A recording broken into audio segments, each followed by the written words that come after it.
महादेवाय नमः। मैं राधिका नंदन आप सभी मित्रों का फिर से इस महादेव संस्कृतम यूट्यूब चैनल में स्वागत अभिनंदन करता हूं। हम लोग संपूर्ण संस्कृत व्याकरण श्रृंखला के 49वें प्रकरण में संधि प्रकरण का 18वां भाग देखेंगे, जिसमें हम लोग स्वर संधि के अपवाद सूत्र और वार्तिक को पढ़ रहे हैं। इसी क्रम में हम लोग आज स्कंद्वादिश पररूपम वाच्यम वार्तिक को पढ़ेंगे, जिसको कात्यायन मुनि ने पाणिनि के व्याकरण में दोष को देखते हुए इस वार्तिक को लिखा, और वार्तिक का नाम है स्कंद्वादिषु पररूपम वाच्यम। स्लाइड में आपको सूत्र दिख रहा है, स्कंद्वादिषु पररूपम वाच्यम। देखिए, देख ले, स्कंद्वादिषु पररूपम वाच्यम। ये कहता है कि स्कंद्वादि अर्थात स्कंदु आदि में पठित स्कंद्वादिषु स्कंदु आदि में पररूपम वाच्यम। स्कंदु आदि में पररूप कहना चाहिए, ऐसा वार्तिक अर्थ है। वाक्य रूप से इसका यदि हम अर्थ देखें शब्द था तो स्कंदु आदि गण में टी संज्ञक पूर्व और पर वर्णों के स्थान पर पररूप संधि होता है। फिर देख लें, ये कहता है स्कंदु आदि गण में पठित कुछ शब्द हैं, उसमें टी संज्ञक जो वर्ण होंगे, जो टी संज्ञक पूर्व वर्ण हैं और पर वर्ण के दोनों के स्थान पर पररूप अर्थात बाद वाला वर्ण हो जाए। अब यहीं पे समझ लें टी संज्ञा क्या है। टी संज्ञा जब हम लोग संज्ञा प्रकरण पढ़ रहे थे तो वहीं पे हम लोगों ने टी संज्ञा पढ़ी थी। आप प्लेलिस्ट में जाकर देख सकते हैं, संपूर्ण संस्कृत व्याकरण में संज्ञा प्रकरण में। तो टी संज्ञा करने वाला सूत्र है अचोन्त्यादि टी। ये क्या कहता है, अचा अंत्यादि टी अर्थात जो अंतिम अच है और जिस वर्ण के आदि में है वो उसकी टी संज्ञा होती है। तो यहाँ पर प्रत्येक जो पहला शब्द हमारा है, जैसे उदाहरण में शक है, क्या है उदाहरण में शक, तो शक में लास्ट में ये आ है, और चूंकि वह किसी व्यंजन वर्ण के पहले नहीं, इसलिए इसकी क्या हो गई, इसकी क्या होगी, इसकी होगी टी संज्ञा। क्या होगी, टी संज्ञा। अब कह रहे हैं कि जो पूर्व वर्ण है उसका जो टी है और पर वर्ण अर्थात जो अंधु में आ है। यहाँ देखिए दो चीज़ें, अंधु में आ, सॉरी देखिए इसको मिटा के देखते हैं। देखिए ये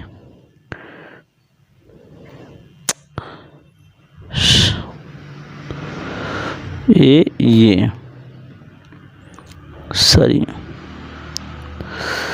देखिए देखिए शक का टी संज्ञा आ हो गया और अंधु में प्रारंभ में आ है, तो आ और आ मिलकर हो रहा था, क्या हो रहा था, दीर्घ हो रहा था। आकाशमंडल दीर्घा से आ के बाद आए तो दीर्घ होकर स्कंदु बन रहा था। लेकिन ये वार्तिक है, इसने कहा कि स्कंद्वादिषु पररूपम वाच्यम अर्थात स्कंदु गण में पठित टी संज्ञा पूर्ववर्ण और परवर्ण के स्थान पर पररूप आदेश हो जाए अर्थात बाद वाला हो जाए।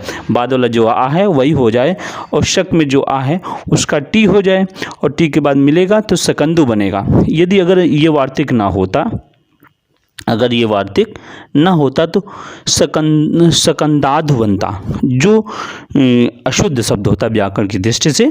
इसलिए इस वार्तिक को कात्यायन मुनि ने लिखा और लिखा स्कंद्वादिषु पररूपम वाच्यम। इसका सूत्र का इतना अर्थ समझें कि यदि स्कंदु गण में पठित कुछ शब्द हैं, एक गण है जैसे भवादि गण, जो इत्यादि गण, ऐसे समूह हैं, उसमें कुछ शब्द पाणिनि ने रख दिए हैं। उसमें ये वार्तिक महोदय कार्य कात्यायन जी कहते हैं कि इसमें यदि कोई पठित कोई शब्द है और तो उसके प्रारंभ में जो शब्द है उसकी टी संज्ञा और पर में अर्थात बाद में जो शब्द है उसके वर्ण को मिलकर पररूप आदेश हो जाए, यही कहते हैं।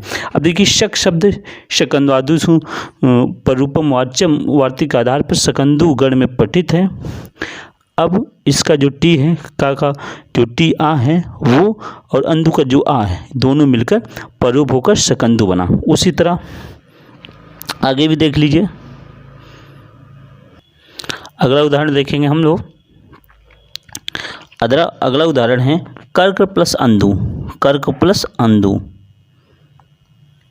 कर्क प्लस अंधु। यहाँ देखिए जो कर्क शब्द है ये भी सकंदु आदि गण में पठित है। तो कर्क में जो है जो अंतिम है टी संज्ञा वो आ है, और अंधु में प्रारंभ में वर्ण आ है। इन दोनों मिलकर हो रहा था दीर्घ। क्या हो रहा था? दीर्घ हो रहा था।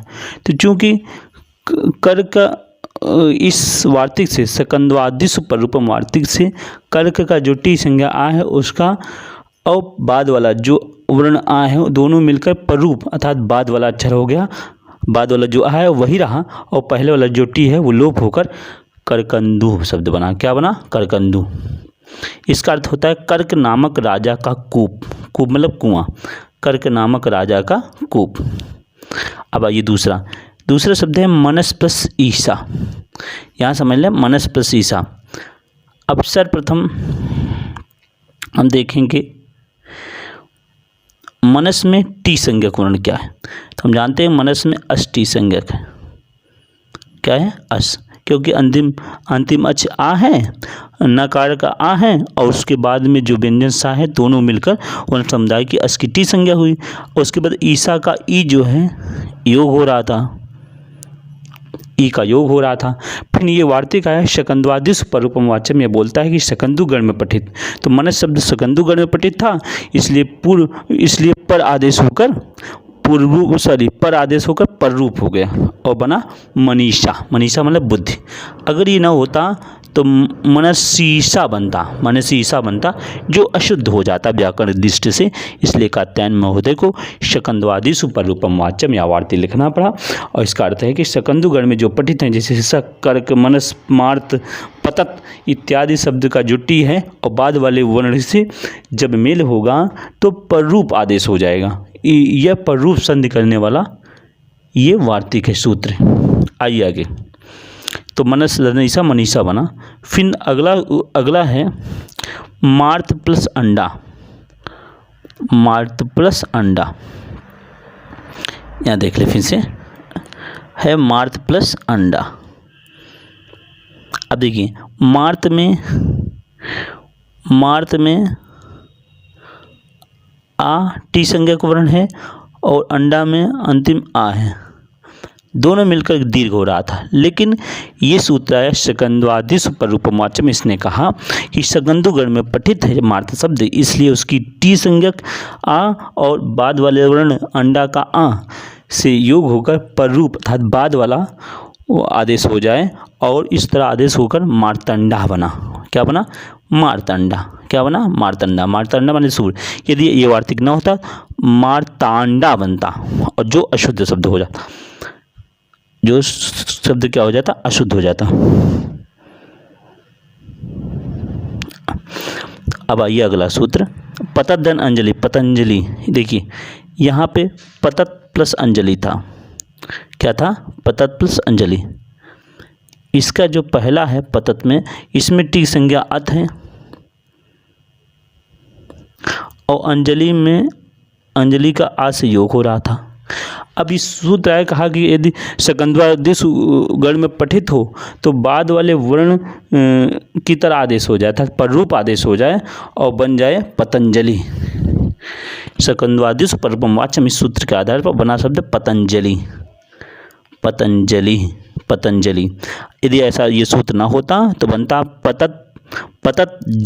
पतंजलि और अशुद्ध हो जाता व्याकरण दृष्टि से। इसलिए कात्यायन महोदय को यह वार्तिक लिखना पड़ा। इस तरह आप समझ गए होंगे शकंद्वादिश पररूपम वाच्यम। इस वार्तिक का इतना मतलब है कि शकंदु आदि गण में पठित यदि कोई शब्द है तो उसमें जो पूर्व में टी संज्ञक वर्ण है और बाद वाले शब्द का जो पहला अक्षर है उसके योग से पूर्व रूप संधि आदेश हो जाए। क्या संधि आदेश हो जाए? पूर्व रूप। क्या संधि आदेश हो जाए? पूर्व रूप। ये तो उम्मीद है वीडियो आपको पसंद आया होगा। यदि पसंद आया है तो चैनल को सब्सक्राइब करें, लाइक करें, शेयर करें, साथ ही बेल आइकन का बटन दबाएं। हम लोग संस्कृत व्याकरण की प्लेलिस्ट में आप जाकर पूरा प्लेलिस्ट देख सकते हैं। संस्कृत व्याकरण का, संधि का, टीजीटी का, पीजीटी का, यूजीसी का, टेट का, सीटेट का सारे प्लेलिस्ट बने हुए हैं। हम नए विषय के साथ शीघ्र मिलेंगे आपसे, तब तक के लिए महादेव।